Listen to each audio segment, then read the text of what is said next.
All right, hey class, welcome back. I hope everyone's doing well, taking care of themselves. Um, I don't really have like any cool updates to give you about my life right now. Um, just working from home, and so is my wife. She's working from home too, so we kind of have our own little separate workstations in the house, and we get to work together. So that's fun. Um, I wanted to reiterate also that, again, if you need to reach out for anything at all, please don't hesitate. Just shoot me an email. I'm I'm pretty quick to respond. Um, so, as a reminder, you are working on your martyr projects, right? And some of you have some really great ideas for your presentations, and I'm so excited to see those. And that will be due tomorrow, right? Tomorrow, Friday at 7:30 in the morning. Okay, and there is a separate assignment post for that titled Martyr Project. So please make sure you upload your final products on that post. Okay? So let's start with our lesson for today. Um, we are in our new unit, our new virtue of temperance, right? Which is just practicing moderation and sort of self control.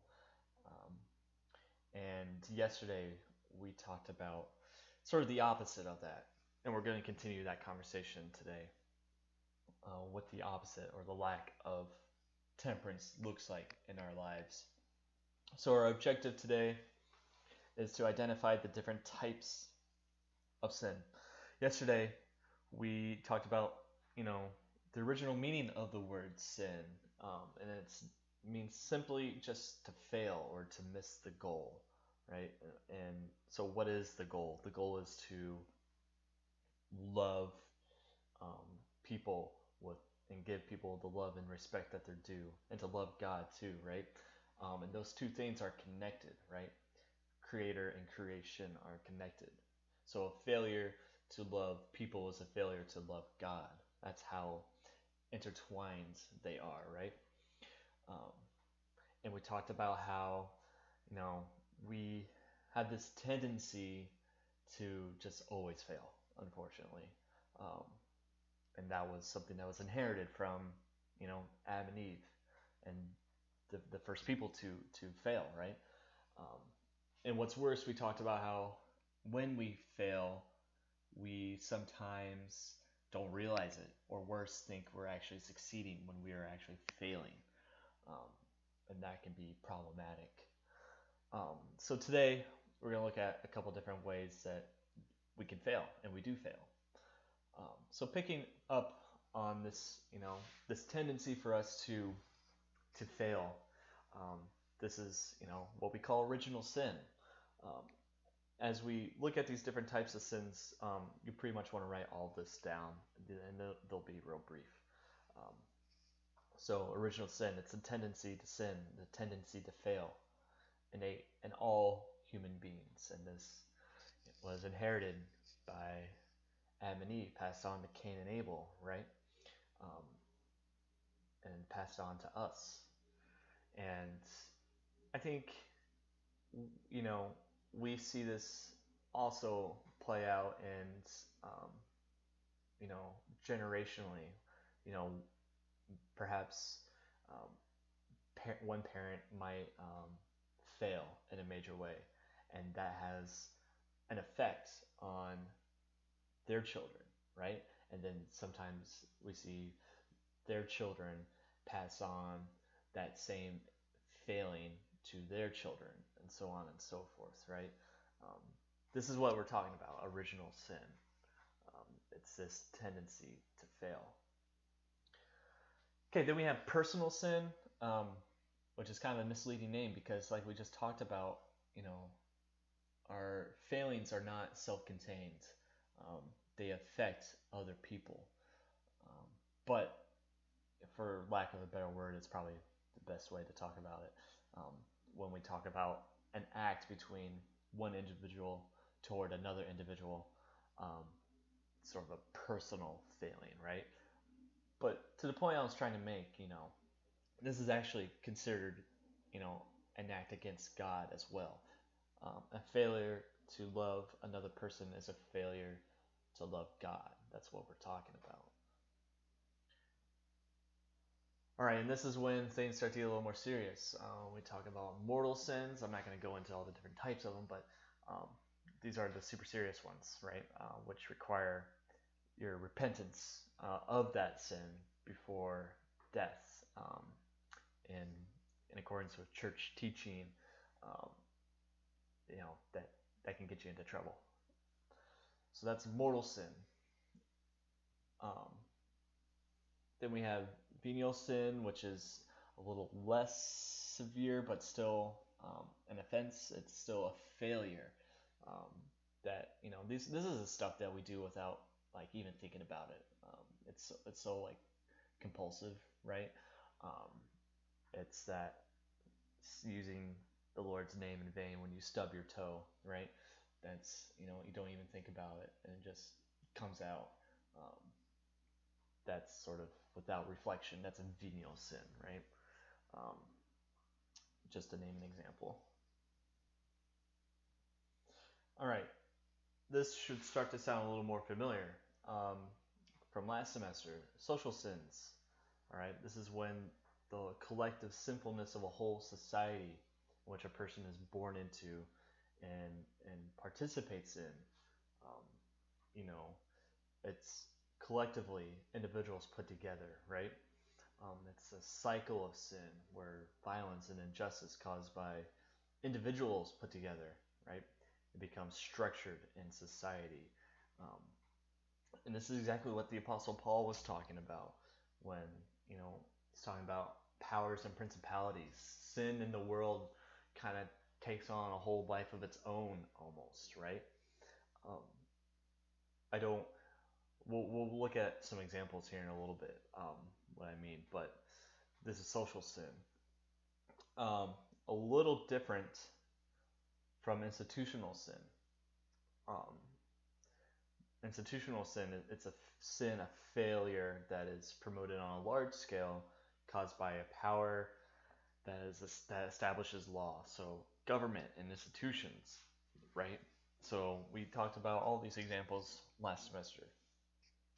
Criminal justice system, the immigration system, educational system, housing system, etc. All these. So when these governments and institutions normalize sin and bring the belief that what they are doing is actually right? It's normalizing the oppression of black and brown bodies, right? And framing it as bringing criminals to justice, right? That's a massive failure. That's not justice, right? Um, so this is institutional sin.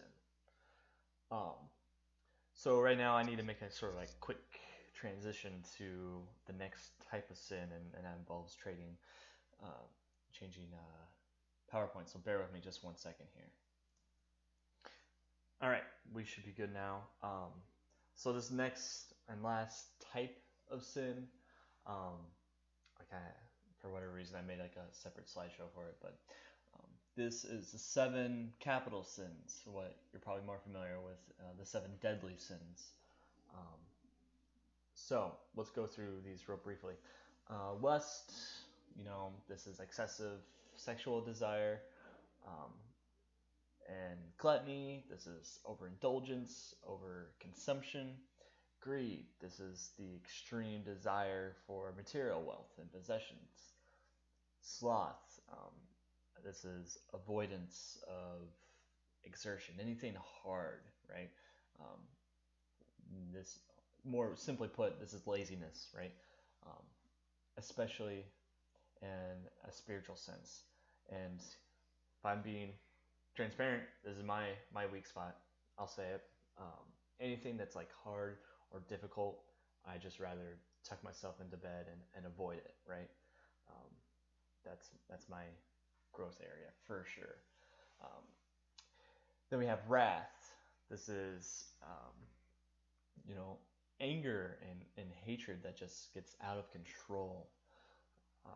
Envy, this is it's more than just jealousy. It's when jealousy becomes resentment, um, and and becomes like dislike and or even hatred for someone out of jealousy. Then the last one is probably the most dangerous of them all. Pride. It corrupts ourselves. It's selfishness, but it's more than that. It's when, you know, our ego is inflated and we put ourselves on the same sort of status of God almost, right? We just think of ourselves more highly than we probably should. That's pride. And again, if at any point in all of this you need to pause the video, um, catch up on your notes, do so. I know I just flew through all those, um, so feel free to do that. Just a quick couple points here. So I ended on pride because this is often labeled as the worst of the seven capital sins. You've probably heard it said before, pride before the fall, right? And this is just kind of saying, sometimes pride will lead to the rest of them, um, or pride is kind of woven within all of them. If you have one of them, you probably have pride, and it can just make matters worse for you almost, right? Um, so pride. That's why I say pride is dangerous. Um, but in all seven, you probably caught on to it. The sort of common denominator in all seven is just too much of everything, right? Um, it's excessive, it's abundant, right? Overabundant rather. Um, and this is the opposite of temperance, where temperance is moderate, it's tempered, right? There's a little bit of each, maybe. Um, you know, this all these seven sins are just excessive, simply put. Okay, so here on this slide, and this is where we're going to end today. On the left, I have, I believe, 8 um, examples of social or institutional sin: um, racism, homelessness, hunger, income inequality. Um, I didn't know how to put this sort of shortly and succinctly, but crushing debt of third world countries, sort of like income inequality, but on a bigger scale. Um, then sexism, inequalities in the legal system, and alcoholism and drug addiction. These are all social or institutional sins. Then on the right are the 7 deadly sins, capital sins that we just went through: lust, gluttony, greed, sloth, wrath, envy, and pride. So, what I would like for you today to do today is this. This can be in a private comment or sort of a separate document you want to turn in. Um, I want you to take the 8 social or institutional sins on the left and then pair one of the deadly sins with um, with the social institutional sin, right? Um, so if you just want to number like a document 1 through 8, number 1 would be racism, all right? And then you would say, I think um, racism is linked with pride, and then give me just a 1 sentence explanation of um, why the social sin of racism, social and institutional sin of racism is linked with the capital sin of pride. Just like a brief 1 sentence explanation. All right. So you'll do that for all 8 of the social institutional sins and turn that in, and that will be it for today. Okay. Um, so just as a reminder, you have your activity for today, your assignment, but also those projects are due tomorrow morning. Okay? If you have any questions, reach out. I would love to hear from everyone. I want to know that you're all doing all right. Okay? So take care, and I will see you soon. Bye.